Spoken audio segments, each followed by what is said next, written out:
Порівняно з тим, що пеклом, яке тут було, коли постійний обстріл цілодобовий, день і вночі, то після того, як попрацювали хаймарси, в тому числі по місту Ізюм, де було знищено склад з БК і відбито серію атак, в першу чергу і нашим підрозділом на цьому напрямку Ізюмсько-Слав'янському, то на даний момент таке затища.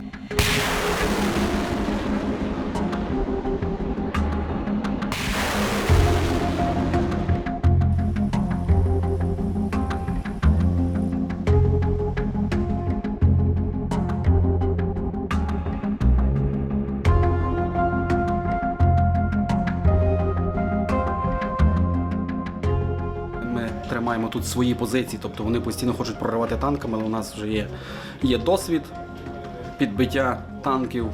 Ми зараз тут стримуємо їх.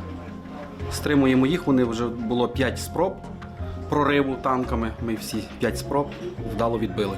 Мрія кожного карпатського січовика – це підбити танк. Спитайте любого хлопця, про що він мріє, це підбити танк.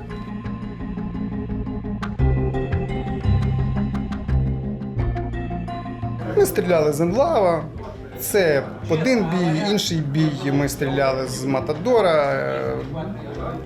Багато що вдалося. Наскільки російські танки захищені від такої зброї протитанкової? Якщо говорити про такі засоби, як Енлав, Джевелін само собою, але Енлав, Матадор, АТ-4, то це досить ефективні засоби в протидії російським танкам.